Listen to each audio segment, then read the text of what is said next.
I feel like I could just tell a story. There's a tale that's been passed down, legends told, about a bunch of explorers out looking for gold.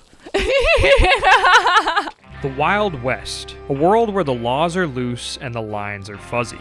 Oh man, I feel like a real cowgirl now. The rules around these parts are really more like guidelines, because at the end of the day, the fastest draw gets the final say. Apparently I was not taking the lead well. Oh, I died. Damn. Well, that's what we get for letting me take the lead. To the free spirit, the Wild West feels like home. Yeehaw! But what happens when the West ain't all that wild anymore? You think we're doomed? We're all doomed. Just a question of when. At the beginning of Red Dead Redemption, you're dropped off right in the middle of a story that's already half told. Red Dead Redemption 2 tells the first half of that story. It's so cool riding out with the gang. Like, looky here. Especially because I was riding by myself for so long. Discovering what happens to the infamous Linde Gang and how John Marston ended up where he did at the start of RDR1 is an unforgettable experience. John! My John? The tragedy being, I can't wipe my memory clean and experience it for the first time again. But lucky for us, I know someone who can. What the hell just happened? Okay. When my girlfriend journeyed through Red Dead Redemption a couple months back, she thought she was cleaning up someone else's mess. But what she didn't realize at the time was that she actually had a hand in making it. Oh, I'm so excited. Yeehaw. The notorious Linde Gang is struggling to conform to the new world. For years, the group has been stealing and plundering under Dutch Vanderlinde. Man, Dutch is looking fancy. Why was he just wearing a Henley?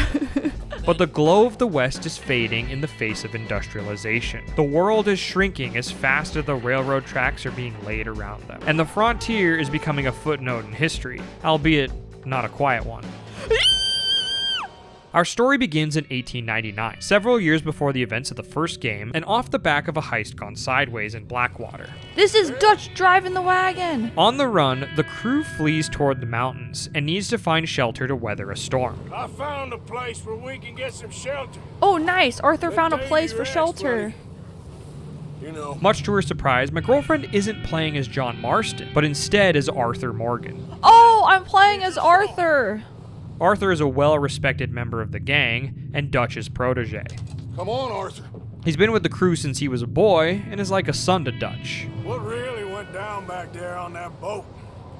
We missed you.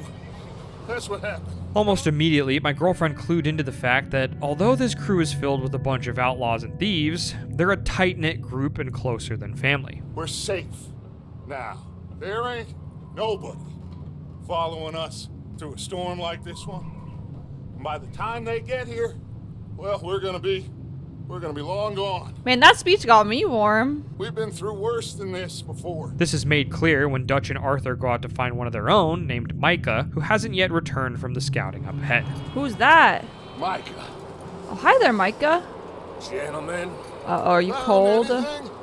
I think so. Found a little homestead down that way. Okay. Micah discovered a homestead that may have had some food, but instead they found it was occupied by the O'Driscolls, another gang that our group has a bitter rivalry with. It's goddamn Dutch Vander. They know about us. Okay. They clear out the bad guys and rescue a widow named Sadie before adopting her into the gang. Leave her alone. Micah, chill the fuck out. I don't believe you. Micah hasn't been riding with the gang for very long, and already from this first mission, my girlfriend found his personality grating. They may not be knights in shining armor, but even outlaws follow a code.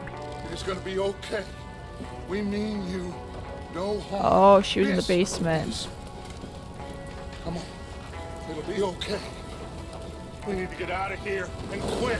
Yeah. What's cool for my girlfriend is that she recognizes a lot of these characters from the first game. I mean, to be fair, she recognizes a lot of people she helped kill in the first game, but right now we're square, so no hard feelings, I guess? How come Arthur gets a room and I get a bunk bed next to Because Bill you burned down the Williamson and a bunch cabin. of darkies? Bill Williamson. Bill. I know everybody. This is great. This is all well and good, but my girlfriend has picked up on the fact that someone important from the first game is missing here. Hi. Abigail. Abigail. How you doing? Wait. So that is John's Abigail? John Marston has yet to make an appearance, but his wife Abigail is around and concerned that he's been missing for 2 days. Dutch's right-hand man Hosea asks Arthur and Javier Escuela to go out and look for him. I know if the situation were reversed, he'd look for me. True that. The irony being, 12 years from now, John will go looking for him. Hello, old friend. Hello, Javier. Been a long time. Hello, brother.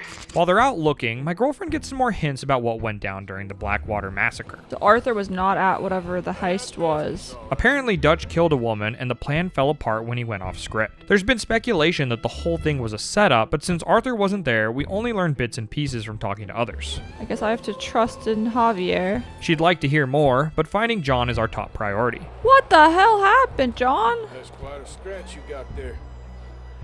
John! Good to see you, Arthur Morgan. Thank you. Is this what happened to your face, John? Jeez Louise.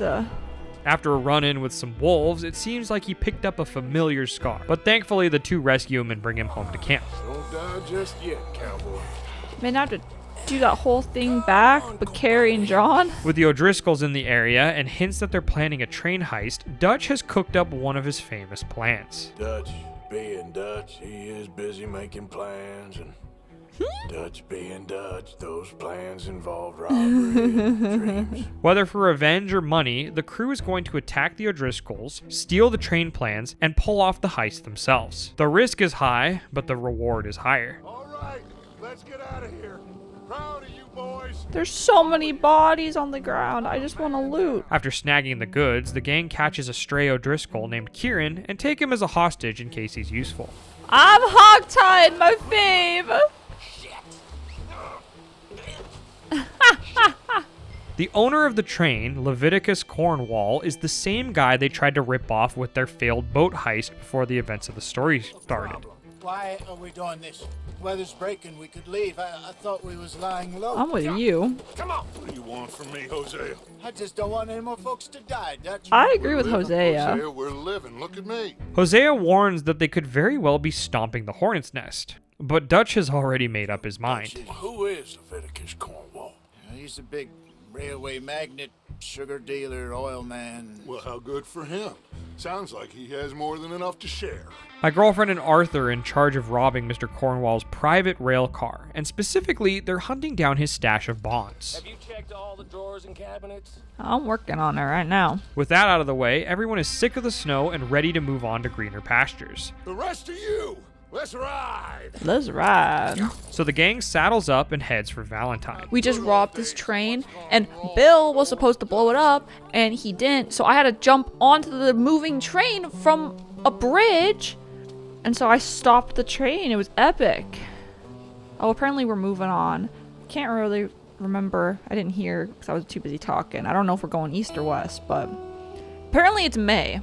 It's important to mention that in some way it's all downhill from here for this crew, since we know that by the time the first game happens, this gang is no more. The group is at its strongest here, but it's going to become increasingly unstable as she progresses the story. Now, it is time to prosper. So with that being said, our leading lady wanted to relish things while folks were happy, and be as thorough as she could with her side questing. So these guns, I don't know if I can just like buy better guns. I think I can I can customize them apparently, but I'm kind of more into customizing my horse. Speaking of thorough, my girlfriend ended up sinking 70 hours into her playthrough. Not only was it one of the biggest games she's tackled to date, but it was quite the undertaking as an editor to capture all of its magic for you all.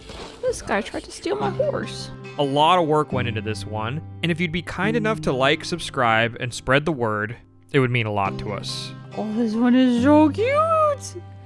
Dutch, I want this one. The gang's current goal is to make money. Dutch stashed all their wealth back in Blackwater before they fled, so they're on a bit of a rebuild for the time being. I know that things have been tough, but we are safe now, and we are far too poor.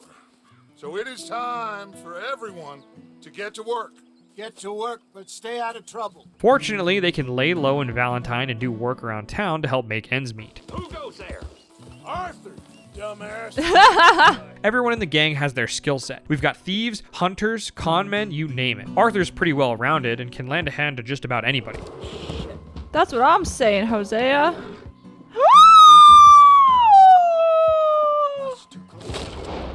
Oh my god!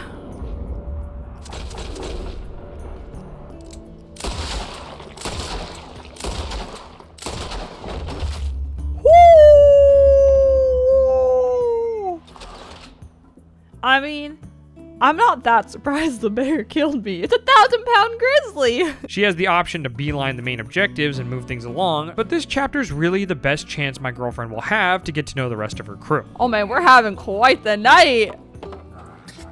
They say you can't choose your family, and Dutch's gang makes that point sting a little. As many people as our leading lady liked in the gang, there were others she had no choice but to tolerate. Micah was one such person, as she didn't jive well with him. I don't know that I'm gonna like Micah all that much.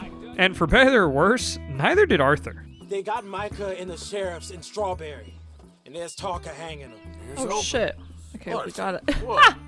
Who brought this on himself? Of course, the cruel irony of the situation was that it fell on her shoulders to go and rescue Micah, who had found himself behind bars. You going to get me out of here?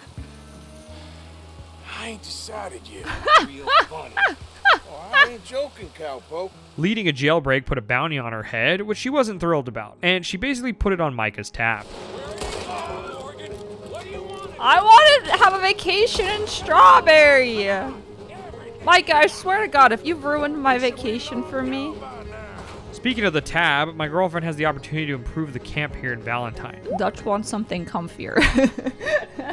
At first, she was wondering if it was worth her time, considering she knew they'd be on the road again eventually. But like I mentioned before, this is the happiest this group will ever be. So why not spend a little extra coin to give them something nice to smile about? I swear, everyone's survival is purely because of Arthur. You cannot convince me otherwise. The group is supposed to be laying low, but with this bunch, it's hard not to draw attention to themselves. Bill ends up starting a fight in a bar, and my girlfriend has to finish it for him. Some good comes from it though, as Josiah Trelawney, a con man with some history with the Vanderlins, recognizes him. You're right. We ain't too popular in Blackwater. We left a lot of money there. And young Sean, it seems. Sean. One of their members who they thought was lost in the Blackwater heist, Sean McGuire, is alive and well, but being held captive by bounty hunters. No, Sean! Loyalty trumps all, and the gang decides they have to go and rescue him before the feds can get their hands on him. They lead an assault on the bounty hunters and wipe them clean out. What's up, Sean? How you doing, buddy? Hanging in there? And with the return of one of their own, the camp has something nice to celebrate. Look at Uncle jiggling his hips. With all the hubbub, my girlfriend almost forgot that they've been holding an O'Driscoll prisoner. Dutch decides he's ready to question him, and with Bill's help, they get Kieran to talk. Oh, jeez! The gang decides to go in for the attack, but unfortunately their leader Colm isn't around. That said, Kieran saves Arthur's life, and my girlfriend decides he's an alright guy. You alright? Good work! The Driscoll fella. Damn, that is gross. He saved my life. The gang allows him to join their ranks, no longer a prisoner, but a fellow member. Rest of you boys get to camp quick. See, Arthur? Yeah, I ain't so bad. Hey, Bill. You tell Dutch old Kieran ain't worth killing. Just yet. Right you are. In the wake of this massacre, my girlfriend did what she always does, which is loot every nook and cranny for everything that isn't nailed down. The problem with sticking around a crime scene for too long in Red Dead, though, is that eventually the feds show up to investigate the commotion, and now she's wanted for murder. I wanted for murder! No! Why am I wanted for murder? I was just doing my quest. I got a bounty on my head. Oh my god! She laid low and waited for the heat to die down before returning to the scene of the crime to finish looting. But it was a valuable lesson nonetheless. I was just looting. What the hell? Are there lawmen here? Why are there horses? It turns out that leaving to come back later was the right move, though, as the real prize wandered into the area while she was away. It's okay, honey. Easy now. Yay! An entire herd of horses roamed into the area, and among them was a black mare that my girlfriend couldn't pass up. Okay, So let's take you home. There are plenty of ways to make money in Chapter 2. Hunting for rare pelts, stealing from trains, and pawning valuables in town. Ooh, okay. It's an exciting life, but being part of a gang isn't always fun in games. There's some unsavory work to be done too. Loaning. Already? You know how it is. People is happy to borrow off someone like me, but more enthusiastic paying back to someone like you. Of course. And Strauss, the gang's bookkeeper, asks my girlfriend to go with Arthur and play debt collector for the afternoon. Mr. Thomas Downs? Yep, that's me. You owe me money. Oh, no, I'm...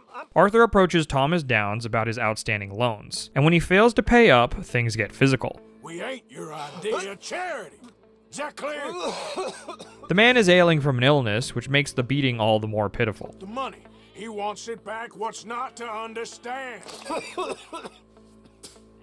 Where's our money? It's a reminder that even though we feel righteous in this gang, we're not exactly good people. Back at camp, John has recovered from his wounds, but has some other problems. He's been neglecting his wife and son.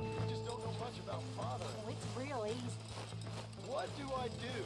Pretty much the exact opposite of what you have been. Real fun. Oh, I ain't joking. This is a stark contrast to the John my girlfriend knew from the first game, who wanted nothing but to be with his family. So this raises the question, how does he go from neglecting them to being a family man? I guess you'll have to keep playing to see what changes. Would you do something with Jack? In the meantime, little Jack has plenty of other father figures he can turn to, and Arthur's one of them. He brings the boy out fishing, and the two are approached by a couple of Pinkerton agents. Agent Milton, Agent Ross, Pinkerton Ross! Detective Agency. Ironically, one of them is Edgar Ross, who will be approached by Jack several years later from now while fishing himself. But that's another story entirely. Because I heard a guy fitting his description robbed a train belonging to Leviticus Cornwall up near Granite Pass. Oh, ain't that a little old-fashioned nowadays? The Pinkertons have followed the gang all the way from Blackwater and are on the dollar of Leviticus Cornwall, who's more than a little salty about his stuff always getting stolen. They approach Arthur with a deal. If he brings them Dutch's head, he can walk. Oh, we're all gonna die, Agent. Some of us sooner than others. Good day, Mr. Morgan. Goodbye. Enjoy your fishing, kid. Obviously, Arthur isn't going to do that, but this spells trouble as the gang has put a massive target on their backs by messing with Cornwall, and they're struggling to outrun their past. They offered me my freedom in exchange, they did. Why didn't you take it? Very funny. For now, they're safe, but they need to decide what to do next sooner rather than later. I say we do nothing. Just yet. We just need to stay calm. My girlfriend goes with Arthur and John to herd sheep for some coin in Valentine, and afterwards they meet up with Dutch at the saloon. Dutch says that Dutch says a lot. That's his gift. Saying things. Oh, yeah? Their conversation gets cut short, though, when they're outed by an unexpected guest. Oh, jeez. You don't know me, but you keep robbing me.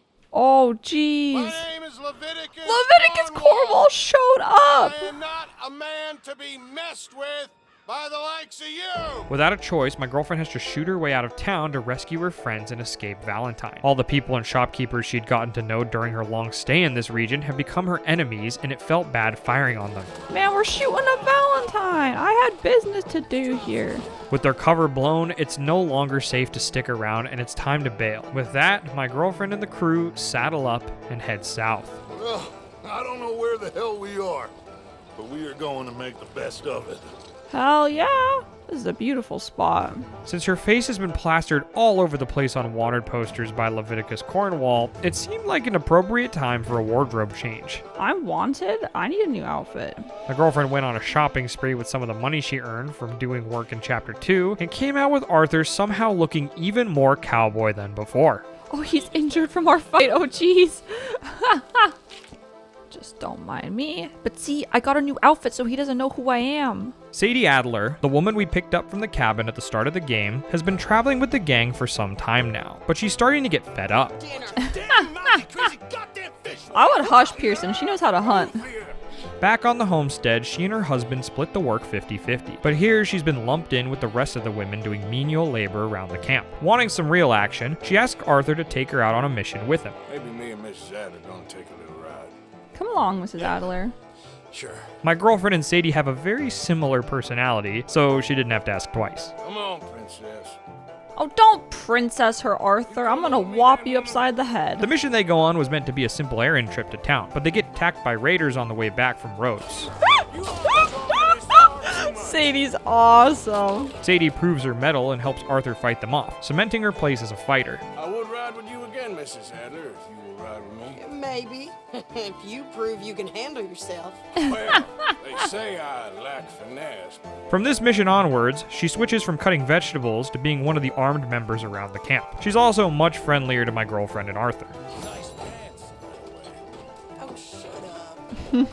Settling in at Clemens Point, my girlfriend finds herself getting mixed up in a feud between two warring families, the Greys and the Braithwaites. There's a very Montague and Capulet feel to this section of the game.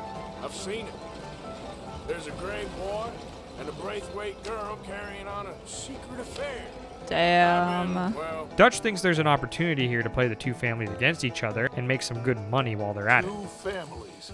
I mean, I really think we can play this from all sides. Arthur and my girlfriend are assigned to the Greys, while Hesea is spearheading the Braithwaites. The Greys are in the tobacco business, and the Braithwaites are moonshiners. The gang trifles in both of their affairs by helping do their dirty work. Not a problem, sir.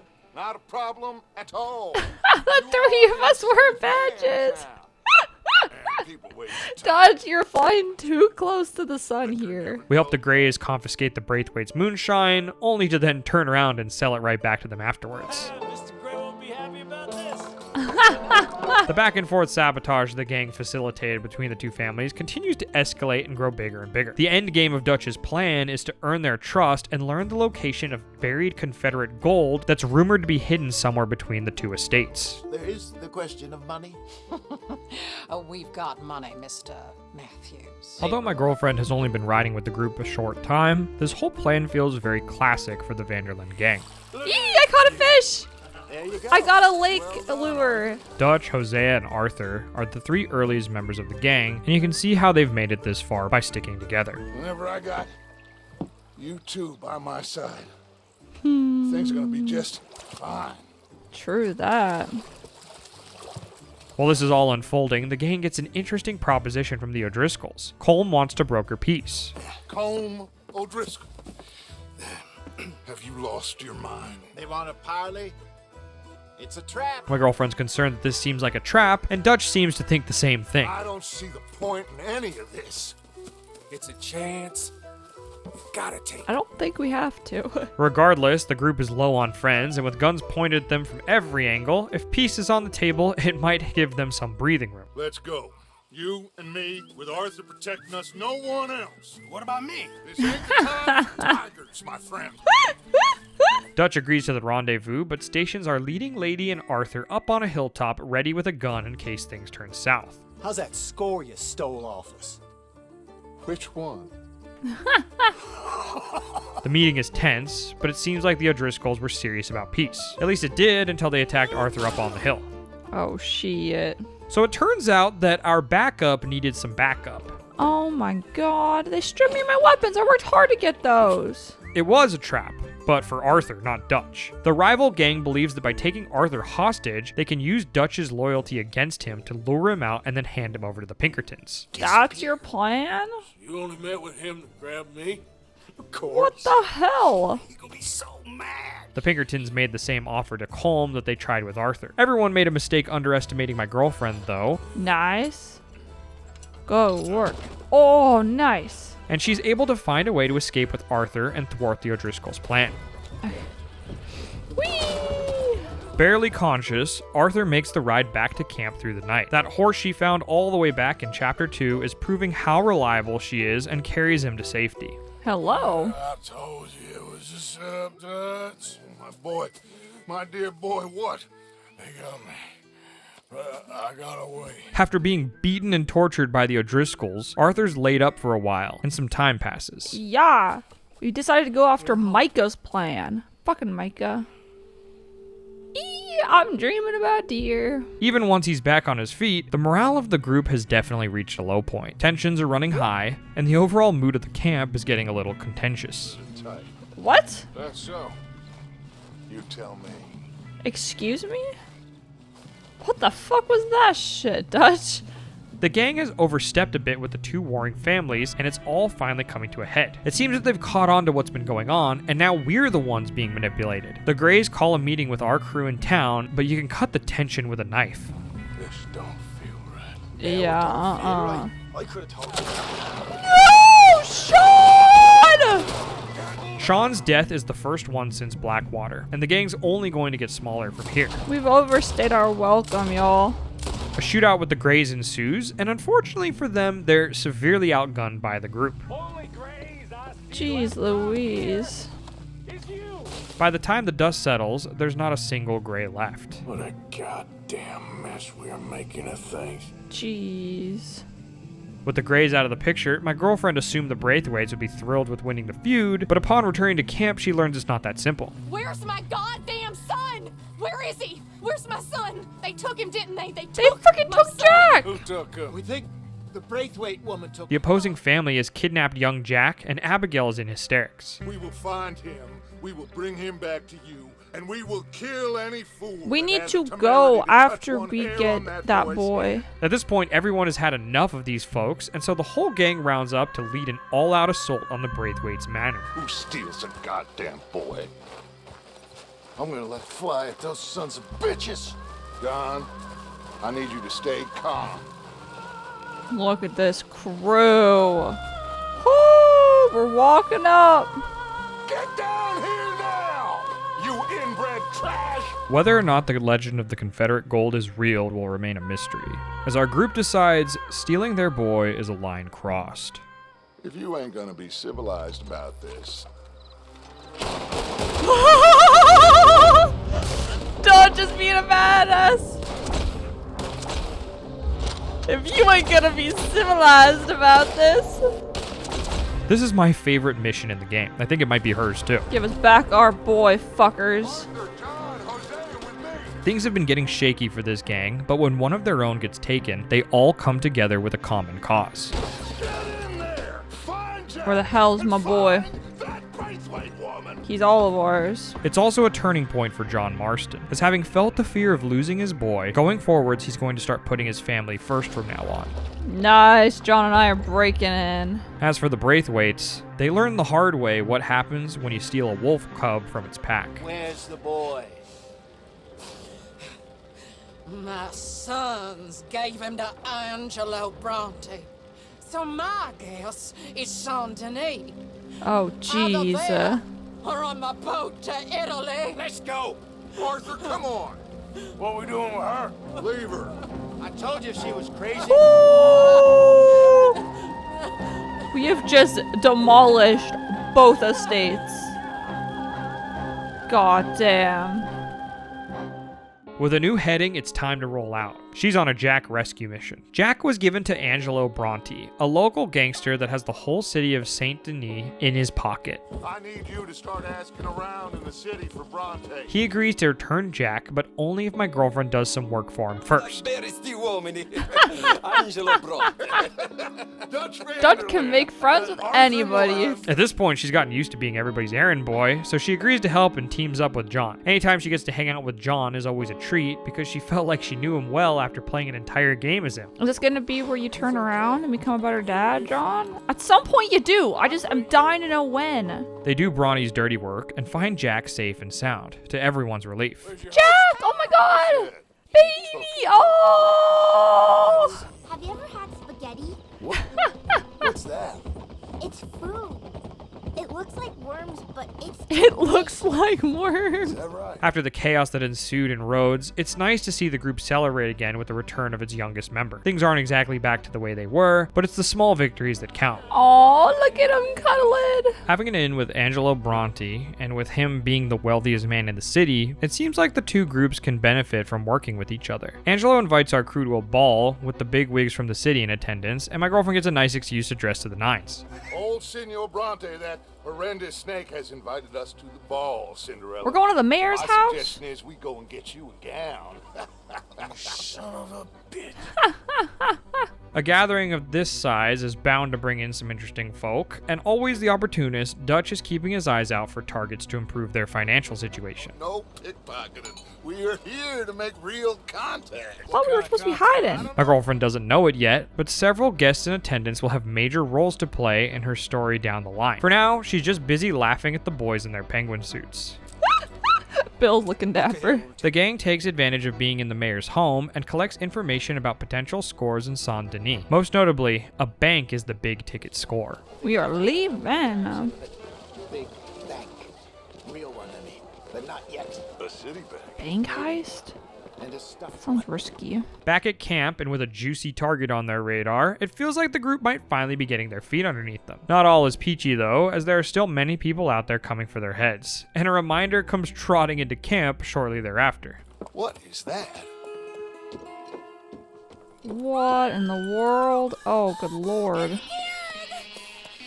Oh my god! In retaliation for defecting to Dutch's gang, Kieran was killed by the O'Driscolls and sent back to camp as a message. And that's not even the worst part, because now their rival gang knows where they are and they lay siege on the camp. If the O'Driscolls could find the camp at Shady Belle, there's no telling who else might be on their scent. Let's just thank God my girlfriend gave Sadie a gun earlier, because she put in work on these guys, driven in no small part to wanting revenge for her late husband. Oh goodness, Sadie, I do not have the supplies for this. At this point, our leading lady was loading up her saddlebags ready to leave since their base was compromised, but Dutch had other ideas. Bronte turned him on to the idea of a trolley heist, and with the money from that, his new plan was to get a boat and disappear to Tahiti. Meet me near the trolley station. Oh gosh, we're still doing that? They decide to go through with the trolley heist, but everything goes sour real quick. It turns out to be a bad lead, amplified by Bronte tipping off the Pinkertons. There's a ton of cops out there. Come on now! We got you surrounded! That greasy son of a bitch! He set us up! You think? Feeling burned by the gangster, Dutch wants to take him out, and the question keeps coming up whether it's for revenge or for safety. Regardless of the reasoning, they storm his mansion and capture him for ransom, or at least that was the plan. Has got to be this. Oh jeez. Gonna come and rescue you, you repulsive little maggot! Dutch's anger is unleashed. Call them now! You call them!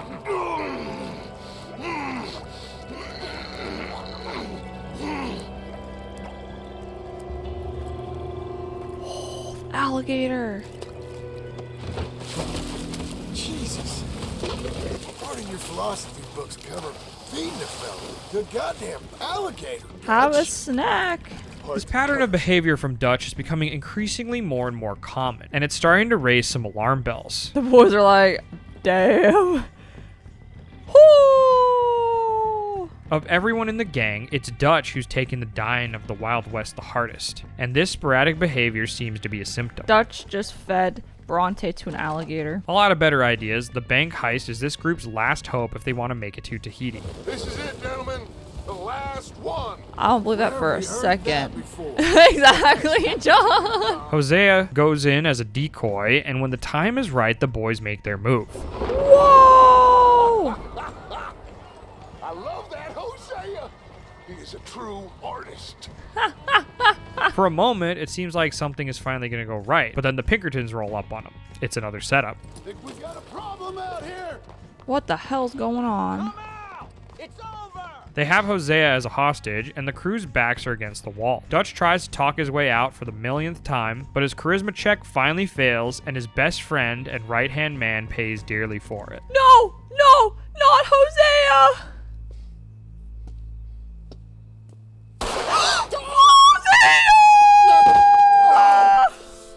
God damn it!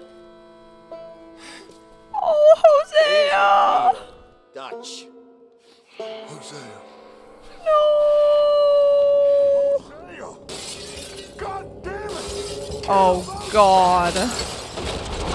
Once again, a heist goes wrong and the gang has to fight their way out of another town. Saint Denis is a little different than the previous ones though, as this is the heart and soul of industry in the US. It's a proper city this time, not a dirt paved town where they can escape into the foliage. When I find out who did this, they're a fucking dead person. John gets arrested in the scuffle and the rest of the group flee to the rooftops. We lost John. John? Arrested. What? They arrested John? It's becoming increasingly clear that this isn't going to be a clean getaway.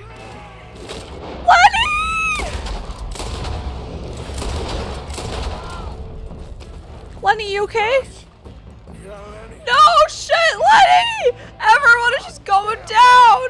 Yet another family member lost, and the gang grows that much smaller. Those who are left hide until nightfall in an abandoned building as the city goes on full lockdown. They knew we were coming. Yup. Just like your ferry job in Blackwater. Ain't nothing like that. I'm with Arthur. I'm on to Micah. Going back to camp is a surefire way to lead the Pinkertons straight home, so they opt to head out to sea. Under the cover of darkness, they sneak down to the docks and stow away on a ship headed for Cuba. We stay here till nightfall. Then we sneak on down to the docks. Dutch and Kenny are starting to be on the same page, wanting a boat. As if the situation couldn't run away from them any faster, a storm at sea capsizes them and they end up in the water. Oh my god, the boat is on fire! Oh man, we're all going overboard! Ah!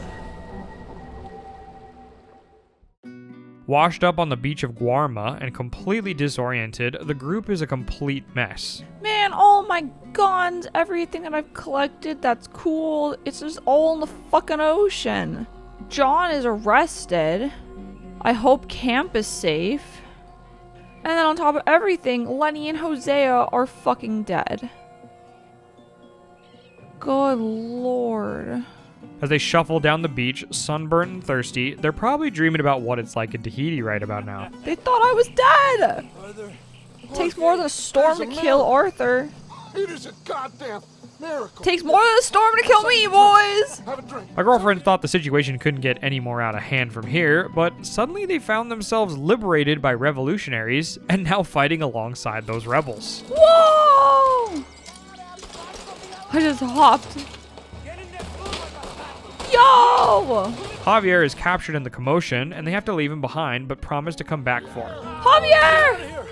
Get out of here, there's a lot of them. What do you think? We gotta move, Dutch. Don't lose faith, son. Don't lose faith, son! We already lost Javier! Oh my god! The local rebels are willing to give her a boat so that she and the gang can go back to the US, but not without helping them first. I need something in return. Classic. They agree and start getting to work. The rebels know where Javier is being held and send Dutch and Arthur with a guide to go and get him back. There is a cave hidden below the cliffs. It will lead you right there. Thank you. When she tries to extort them for more money, Dutch kills her in cold blood, and it's getting a little hard to ignore how often he's been doing that lately. Whoa! Whoa, wait, Dutch! No! Dutch! Are you kidding me, Dutch? Seriously? Old crone. Things have gotten especially bad since Hosea died because he used to counterbalance Dutch's rashness with pragmatism. Dutch confuses Arthur's questioning of his actions with a lack of loyalty, but in reality, someone needs to check him in Hosea's absence. What has gotten into you, Dutch? I'm just trying to make sure that some of us survive, Arthur. Oh, goodness. Shall we proceed? With Javier rescued, the group battle their way through the guards and finally get their boat back home. We're out of here. Just about. Yeah. Whoo! Bye, Guarma. Everyone is wanted dead or alive, so the goal once they get back on dry land is to spread out and find everyone before reconvening. Also, we're still trying to make money because Tahiti is apparently still on the table. Had a good run of it, I guess. We ain't even played our hand. Yes, we have! And everyone else has... No, Dutch. No. We said that, and now we're here. Pick us off one by one. In the absence of the bank heist group, Sadie and Charles rounded everyone up and fled Shady Belle. My girlfriend tracks them down to the swamps of Lakay, and the gang reconvenes at the rendezvous point. Hello there? Arthur's Oh my god. Arthur, oh, you're alive. Hello! Come inside. Come on, it's raining. Fleeting joy. Dutch being Dutch, he tries to give another inspiring speech to boost morale, but it's cut short when the Pinkertons show up with a Gatling gun right at their doorsteps. We are here to arrest you. Come out with your hands up. Give them to a count of 5, then give them everything. Actually, let them have it. Jeez Louise. Arthur and Sadie flank them and save the day, but this whole fiasco is starting to wear him down and his health reflects that. Arthur's not doing too good. With John still in prison, there's some talk of going to get him back, but Dutch is convinced that John was the rat who tipped off the Pinkertons. My girlfriend made a good point, which was that if John had done that, he probably wouldn't be trapped in a cell right now, but there's no reason to be had in the accusation to begin with. Sadie wants to go and rescue him anyways, and Arthur agrees to team up with her and get him back. Miss Sadie? Hell yeah, I'm gonna do a cool quest with Sadie! While riding through Saint Denis, things take a turn though as Arthur enters a coughing fit and falls off his horse. Oh god, okay, we're definitely sick. What's going on? Did I just cough up blood? Arthur, are you okay? Oh god, the answer is no. Oh my god, I just collapsed in the street!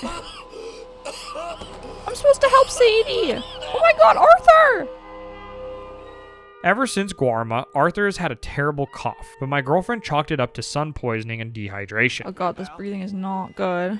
While those things probably didn't help, it's here in Saint Denis that we get a proper diagnosis from an actual physician. You got tuberculosis. I have tuberculosis? I'm sorry for you, son. It's a hell of a thing. What the hell happened? Oh, you mean you're real sick. It's a progressive disease. Tragically, Arthur has contracted tuberculosis, and he only has weeks to live. Like I said, I'm real sorry. Arthur has a lot to process with this new information and chooses to keep it to himself for now. If nothing else, it's given him a new perspective on life, and what he'll do with the time he has left remains to be seen.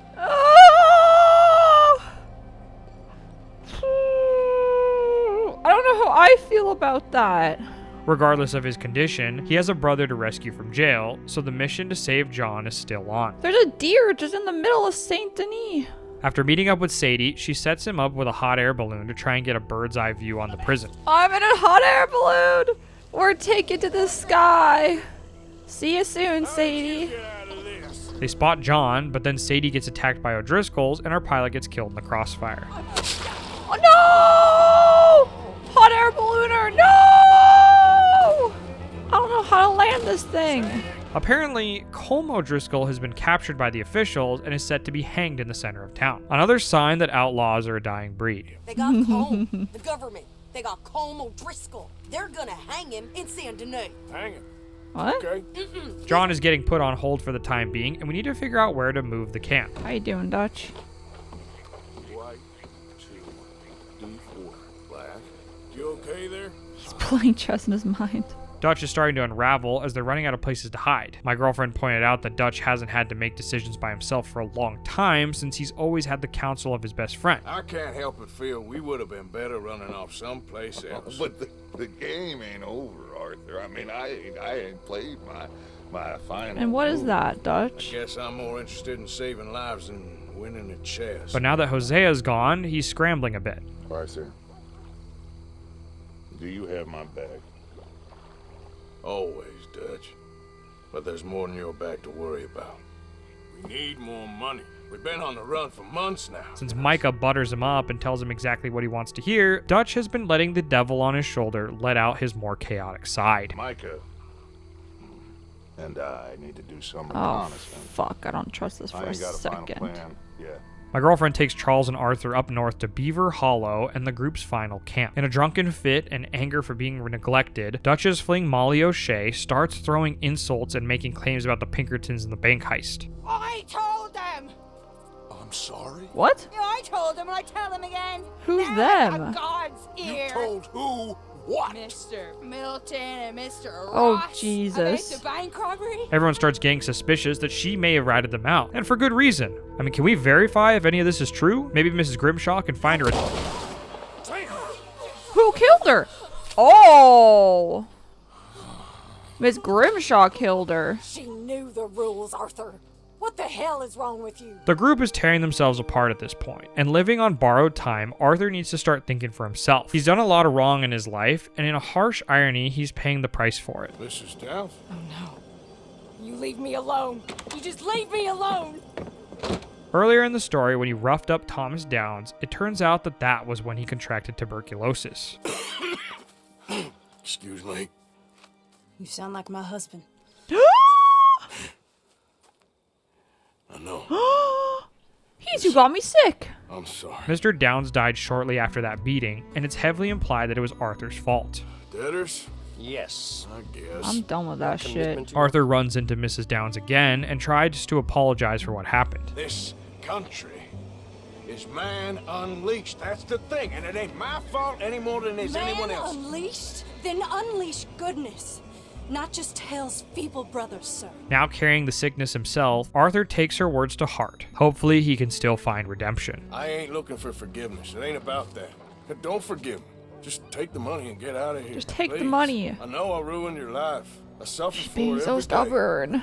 Don't let yourself get killed for pride. I seen it kill too many folk. It's clear that if he keeps blindly following Dutch's plans, more people are going to die. And so it's time to unleash goodness. First and foremost, it's time to finally go and free John. Hello there, Sadie, ladies. I really can't. I must come. He's my husband. You cannot come.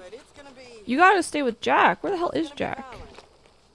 No, I killed a turtle by running it over. He and Sadie set off for Sisika Penitentiary Prison to rescue John. They take a guard hostage in exchange for John and get him caught up on everything that's been going on.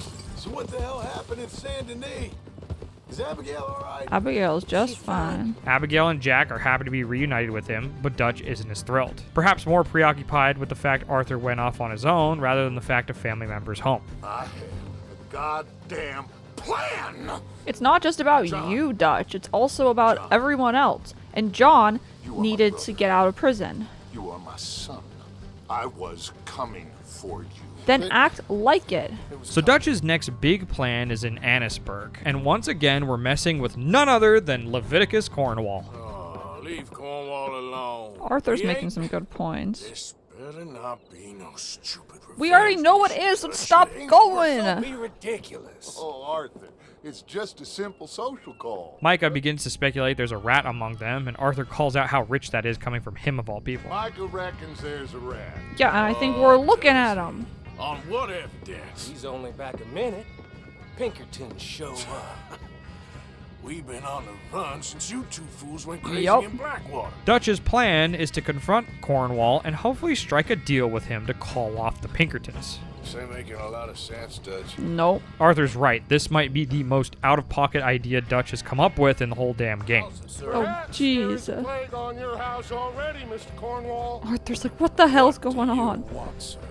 I'm not quite sure just yet. It's smelling a lot like another attempted revenge, but maybe this social call with the rich industrialist, railroader, sugar grower, and part-time oil baron won't escalate. Considering she's destroyed 3 of the 4 ventures I just listed, I don't like my girlfriend's odds. You give me this ship, $10,000, and safe passage out of here, I'll let you live. Oh, jeez. He's grand. I will give him that.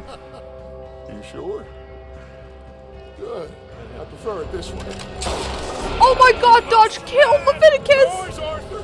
No, boys! Dutch is just improvising these plans at this point, and he's going completely off script. Oh my god! He has freaking lost his mind! My girlfriend's biggest disappointment was that she couldn't loot Leviticus Cornwall because she claims he would have had the coolest belt buckle in the entire game. So I don't think I can loot Leviticus, which sucks because he would be such a juicy payload. According to the man himself, Dutch believed that by lopping the head off the snake, their problems with the Pinkertons would disappear. In reality, it made everything so much worse because the Pinkertons lost their most lucrative investor, and now they want us even more. If that wasn't bad enough, the industrialist was pivotal in the expansion of the country's transport systems, and now the entire army is coming after us because the government wants our heads too. They're gonna freaking know we're literally leading them right back to camp. There are literally girlfriend wanted posters up all over town, y'all. I just loaded in and Javier and I are real up close and personal. Javier, I'm not doing too good, so I feel like you probably want to take like 3 big steps back. I know you're in Mexico in like 10 years, so... Ain't no tuberculosis taking you out. With the army on their backs, they need to cut off their main route into the area, and Arthur and John team up to blow the railroad bridge. Okie dokie, I'm blowing up the bridge. Fire in the hole! Ow! Well, I guess old Dutch got all the smoke he wants. With some time away from the camp, John feels comfortable to speak with Arthur candidly about some of his concerns with Dutch lately. I ain't even sure I fully understand Dutch's plan with all this. Because he doesn't have one. Like I said, John. With a new outlook on life after his diagnosis, Arthur tells John there's more to life than blind loyalty, and imparts wisdom that only a brother-in-arms could. You've been loyal. Yeah. I've been loyal. Look what that cost. You know, all that ever mattered to me was loyalty. That's all I knew. That's all I ever believed in. I'm not anymore, John. So speaking of revenge, the day of O'Driscoll's hanging has finally come, and Dutch wants to take a field trip to watch his old rival die. Today is a great day, Arthur. Today is the day they are going to hang Colm O'Driscoll. Sadie Adler has it out for the O'Driscolls still for what they did to her husband, and so with Arthur in tow, the three make a trip out of it. Oh, damn. Well, don't we just look the part? They dress up as Saint Denis police and get front row seats, only to realize that Colm has a sniper on the roof to save him. Naturally, Dutch sends my girlfriend up to solve the problem and thwart his plans. Well, there goes your escape plan. Despite the guy being an awful person, it's a little sad seeing his face when he realized Arthur's on the roof instead of one of his goons. Ha! Arthur's waving from the roof. We must carry out. With the government on their backs for the murder of Cornwall, the crew needs to find allies and fast. They do so with a local Native American tribe called the Wapitis. How can I help you? I'm sorry to impose on you again, but I believe I've made progress brokering peace. Nice. You have? The Wapitis were in contention with Cornwall since he wanted to drill oil on their native land. The government has been trying to relocate them to continue the initiative, but they aren't going to budge. So rude. In English, they call This guy's me definitely coming here in bad faith. Dutch has been fanning the flames to create more tension between the two parties as a means to get the government off of our backs and onto the natives. Even still, he won't admit to it and acts like it's mutually beneficial for both parties. They did. We? This ain't our fact. It surely is. Whatever it is, Definitely your is plan. not Dutch. It ain't a good idea. My girlfriend can sniff out his nonsense, but unfortunately the younger members of the tribe are impressionable and falling for his charisma. And remind them to leave these boys alone. A situation very similar to what we saw from him in the futures past of Red Dead 1. My boys here, they already lost their families a long time ago. Good lord. The son of the Wapiti chief, Eagle Flies, is hot-tempered, and Dutch is able to stoke the flames to get him to lead an attack on the oil plant. This is a bizarre moment, as my girlfriend pointed out the gang is riding all together, but are completely divided. Who else will come with me? Oh, all right, Arthur. No, you are not Who knows coming, what other Dutch. secrets I'll learn about. Who else? I will. And me. Me too. Oh, and me. I guess. I was like, I'm not going. There are two sets of people riding with two different purposes, a far cry from what we saw at the beginning of the game. Oh man, we're riding as a crew, but it does not feel like the crew. I still have a plan. He keeps saying that. What goddamn plan, Dutch? I fucking love John! Timbuktu! That's enough! Timbuktu! The natives are unfortunately being used as bait so that Dutch can carry out his real plan, which is to steal the government bonds inside the plant. This is where the group splits in half, and you can see where the allegiances lie. Go with him. Try and help there. I'm better off alone. We're riding with you. Come on, then. Oh, what a crew! Yeah, I got Charles and Miss Adler. Man, my crew is epic. Oh, I fucking love this crew! We're going after Eagle Flies! Inside the office, the bonds are there as planned, and maybe that means Tahiti's still on the table. Oh, there were we are nearly bonds. there. Arthur. Okay. Their escape gets a little complicated when the government shows up, and for the first time in the game, Arthur experiences firsthand the change in Dutch. Oh, good lord! Arthur! He got one! A white one! Dad? I need help! Oh my god, Dutch! Dutch is leaving me behind! It seems like Arthur's gunslinging has finally caught up with him, and that he did in fact throw his hat in with the wrong crowd. Thankfully, he's not fighting this battle alone. Yo, Eagle Flies has my back! Oh my god! No!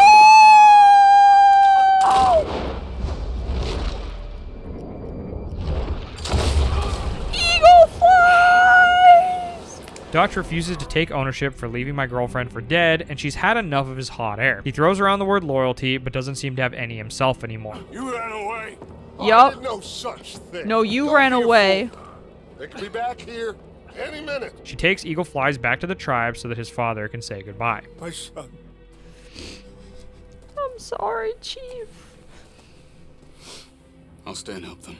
Yeah, I'll stay too. No, my friend. You have others who need you. Charles is staying. Good people. Oh, Charles, I love you, man. You're one of my best friends. Upon returning, the once bustling camp is a hollow husk of what it used to be. Several people have deserted and things have hit a breaking point. What you talking about? Pearson left. Pearson left? The traitors. Uncle left? Gone.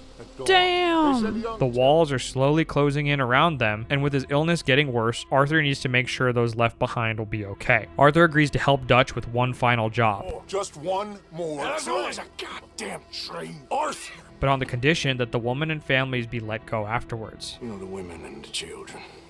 And John and his family. I'm afraid I have to insist. I mean, we gotta let them go, because if the Pinkertons come through again, they will kill everyone. Rather than take this as a suggestion, Dutch takes it as the ultimate betrayal and is furious with his old friend. Insist? Yeah. Arthur's standing up. Insist. I don't trust Dutch for a second. Of course, pal. Whatever you think is best, I will see to it. In classic Western fashion, my girlfriend's got one more train heist. One last train. Oh! But it goes much less smooth than the one from the beginning of the game. Should I just sneak on now? God damn it. Well, everybody mount up. We're still going through with this? Of course we are. Right from the get-go, their intel is off, and they have to chase after the train and pull off the heist before it reaches the bridge they blew earlier. During the hubbub, John tumbles off the edge of the car. John! Dutch peels off to go and get him, and the rest of the crew works to rob the cargo before the whole thing crashes. After all is said and done, Dutch tells them that John was killed by the patrol. Where's John? I tried. Tried what? I tried. He didn't make it. Oh, that's a bunch of Patrol bullshit. Since my girlfriend has played the first game, she knew this was a bold-faced lie and was practically falling off the edge of her seat because she couldn't wait to see how all this was going to conclude. That ain't true, Arthur. That ain't true. I know, because I played as him for like 40 hours. Maybe not 40, but a long-ass time. Despite the heist being the haul they've been dreaming of, troubling news is waiting for them on their way back. The Pinkertons have kidnapped Abigail, and to everyone's surprise, Dutch decides to leave her behind. It pains me to say it, Arthur. No.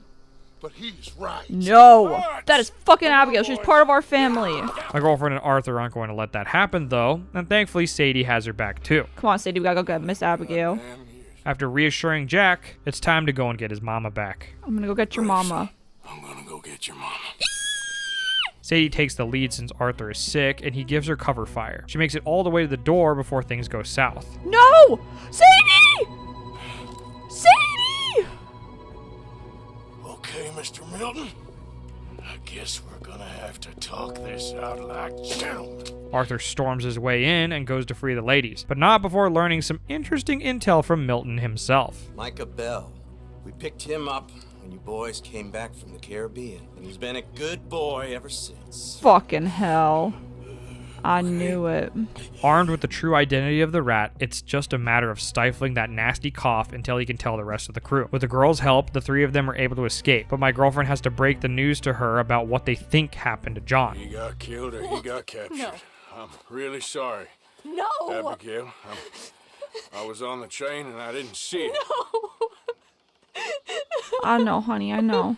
Listen, we got Jack. He's safe. Mrs. Adler will take you to him. But, John, I want you to know this. He loved you. He loved you, and Jack, he did. He wasn't perfect, but he did. They want him to come with them, but with not much time left, Arthur knows what he needs to do. Come on, get out of here. I love you, girls. What are you doing? I gotta go have a little chat before I get much sicker. Go get that boy. Don't you owe Arthur me? Arthur's Last Ride is a beautiful collection of the important moments from my girlfriend's playthrough. Oh! My hat! I need my hat! It's a reflection on her time as a cowboy and her time with Arthur. There's a good man within you. Arthur's writing. By the time she makes it to camp, it's a complete void of what it once was. All she can do is hope that Dutch will still respond to reason. We just got plenty of time, Micah. We all need to have a little chat. Black Long, you're back. Hooray. I just saw Agent Milton, Dutch. Abigail shot him. Yup. She's okay. Not that you care too much about that. You rats. All of you. Seems old Micah was pretty close with Milton. What the hell are you talking about, cowpoke? You talked. That's a goddamn lie. Dutch. Dutch. It all makes sense now. No, it damn well doesn't. Dutch. Arthur and Micah both have one of Dutch's years, but the man is unreadable and it's hard to say whose side he'll fall on. Dutch has to choose. Dutch! John's back! John's back! Me. Oh! Left me to die. My boy, I didn't have a choice. John, I didn't have a choice. Left me. Oh, them years, Dutch. This snake. Be quiet, cowpoke. Be quiet. You live in the clouds. No, you be quiet. Oh, Mrs. Grimshaw. There's Pinkertons coming fast. Mrs. Grimshaw, no! Who amongst you is with me? And who is betraying me? You're looking at me and you're looking at me and John? Oh, fucking hell, Dutch. He's lying. He's lying. Put your guns down. God damn it. Before they can destroy each other, the Pinkertons show up and attack the camp. Arthur and John team up and make a break for it together. They fight their way through the onslaught of Pinkerton agents, only to have to also shoot at their own former gang members as well. I'm having a last stand. I'm having a last stand. Come on, girl, we're having a last stand. Just when it seems like they're making some distance between the gunfire, tragedy occurs. Shit. No! My horse! No, girl! My girlfriend's beloved horse that she found all the way back in Chapter 2 has met the end of her journey. Oh, it's just a saddle now! She and that horse have been through so much together, and it honors their bond by giving her and Arthur a moment to say goodbye. Girl, no! My horse! Oh, honey. Give me a second. Oh. Come on. Push, Arthur. Oh, goodbye, honey. Thank you. Thank you, honey. You were such a good steed. Come on, Arthur. Yeah, let's go. Following this comes the big decision of the game. Abigail gave Arthur the keys to Dutch's stash before he left for camp. My girlfriend can choose to either turn back for the money or leave it and help John escape. Arthur. Let's get him to safety. I'm coming with you. I'm gonna get you out of this bullshit. Yeah. Goddamn thing I do. That's what I was saying, too. Oh, shit. Let's go. As if it was ever even up for debate, my girlfriend picks John. And this time, she's gonna make sure he makes it out alive. I'm getting John out of here alive. I promised your family. I promised your family. The two work their way up the mountainside fighting together, but Arthur's breathing gets heavier and heavier. I'm dying. We ain't both gonna make it. Mm-mm. Go. Let me hold them off for you, John. You go. I'll hold them off. Yup. I gave up my... Please. Ain't no more time. Is that the hat I was wearing recall the first game. Oh my god, it was Arthur's hat. Arthur, go to your family. Arthur, get the hell out of here and be a goddamn man. You're my brother. You're my brother. I know. I know. I know. I love that. I know. Bye, John! Knowing that Arthur can't keep climbing, it's time for John to go on ahead. My girlfriend is going to stay behind and see to it that she holds them off for him as long as possible. It's Deadeye all over again. She assumed that this would be another impossible last stand as a callback to RDR1, but Red Dead 2 isn't quite done surprising her yet. Fucking Micah! I got you now, Black Lung. Rat. You rat. You're such a rat. Survivor, Black Lung. Oh my god, Micah's fucking me up! Living and dying. I'm taking Micah with me. Nice! Holy fucking shit. After we're done, I'm gonna kill Marston too. Oh, I'm not letting you do that. Everyone died because of you. I'm not dying today! Not from the likes of you! Should have left you in that fucking prison cell to rot in Strawberry.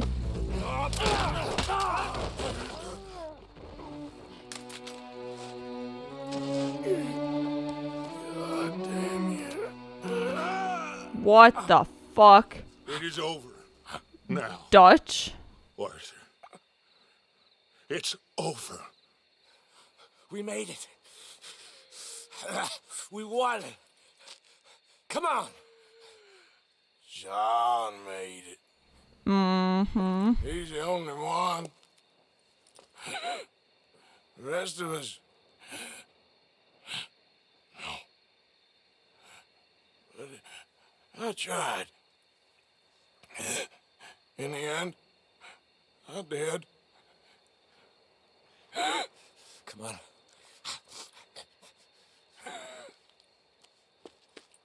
He's backing off. He's backing up. Come on, Dutch. Come on!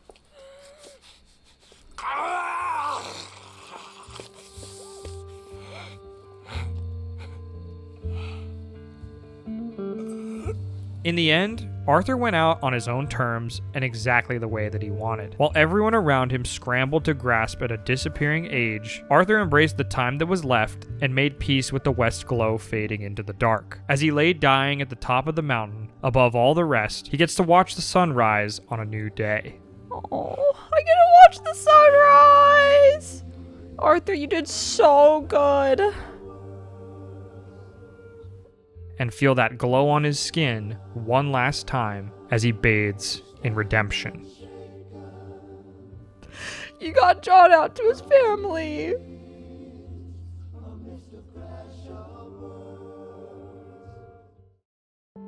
My girlfriend's story with Arthur ends here, but the story of Red Dead Redemption 2 isn't over quite yet. It's John and Abigail and Jack! His last act was to help John reunite with his family, and with that passing of the baton, it's John's game again. Holy guacamole, am I playing as John now?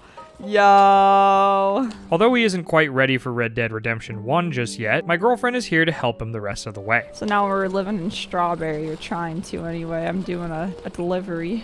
But Abigail and Jack and John, we all made it out. Taking Arthur's last wish seriously, John is living for his family now, but even still, he struggles to adjust to being on the straight and narrow.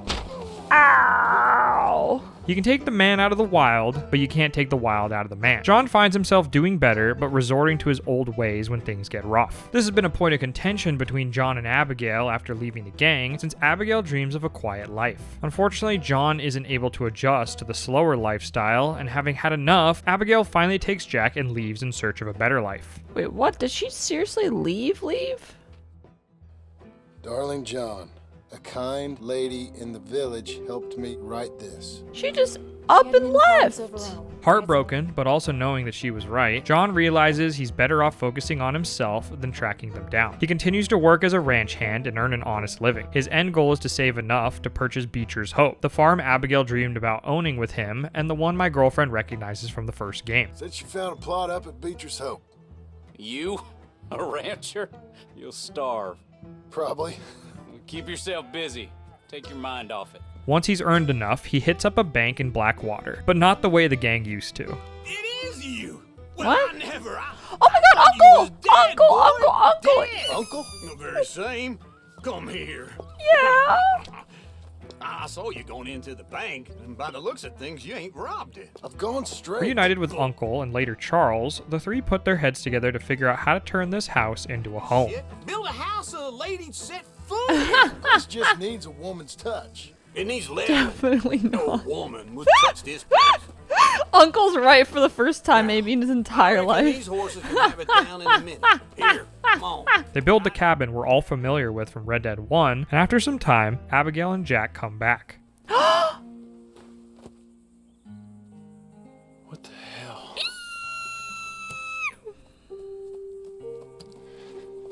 They're back! They came! His family! Oh! You always did have that fine way with words. You doing all right, son? Sure, Pop. The families see reunited. the house? Look at the house Sure. and the barn I built. Well, Charles built the barn. Life on Beecher's Hope is nice, and John can finally give Abigail the life she dreamed of. Now that he's done some work on himself, this John is much closer to the one my girlfriend remembers from the first game. And with Arthur's ring. I've had it for a long time. Take it. That's so cute. Sadie Adler is still working as a lawful bounty hunter in the area, and John occasionally pitches in to work off the farm. One day, Sadie comes to his door with an interesting target. Micah has been spotted in the area. I found Micah. No. I got a lead. One of his boys wanted for murdering a woman. Been seen drinking in Strawberry. Strawberry We get to again? him, Micah cannot he'll stay out lead us to Strawberry. But I gotta go now. You coming? No. He's not coming. I will. That's your business. His business is here. Yeah. Yeah, I'll ride with you.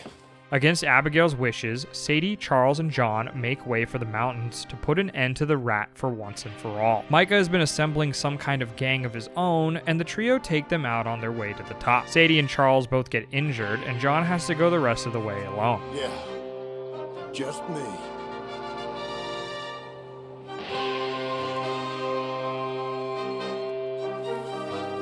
Can I grab my hat real quick? Where did my hat go? No, I know, but where the hell is my hat? Here's my hat. There we go. Now we can get to business, boys! Where the fuck is the rat Micah Belle? With the memory of Arthur still fresh in her head, my girlfriend is looking for revenge. Hello, Scarface. Oh yeah, creative nicknames. Not much. You're not getting out of here alive. Yo. Come on now, Micah. At least die like a man. Hellfire. It's just like old times. Come on. You Say showed up. around and start walking.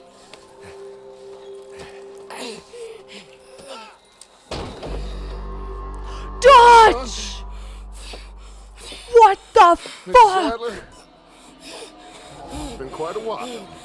Oh my god. See?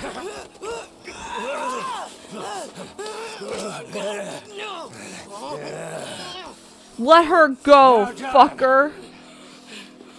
Now, what were you saying? Arthur saved my life. More than once. Arthur's been dead a long time. This is a new century. Say something, Dutch. Say Or are you just gonna do your silent act again? I ain't got too much to say no more. Oh yeah, Mr. Charisma? Whoa! Dutch shot Micah! You shot me. Dutch shot Micah! You shot me pretty good.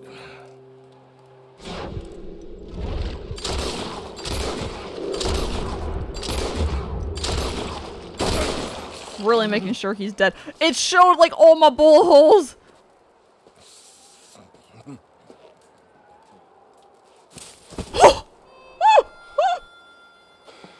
Thank you.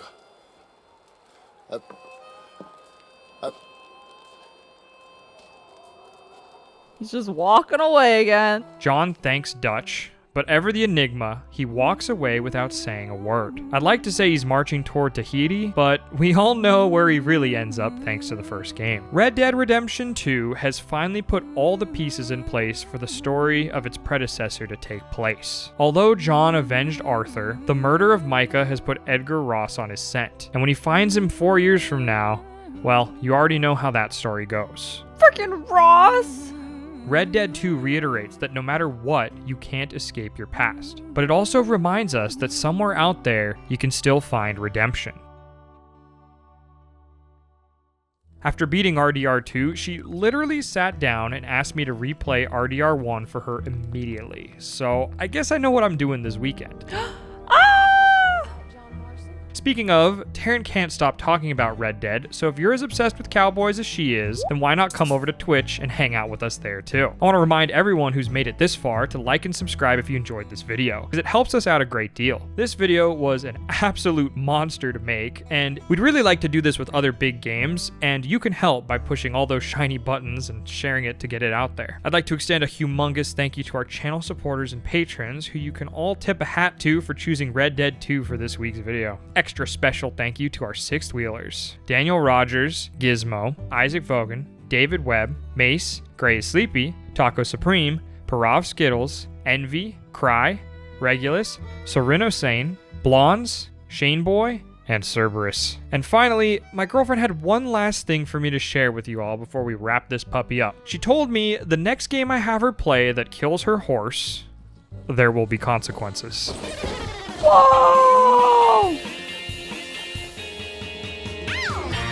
I honestly thought we were gonna jump that. Sorry there, girl.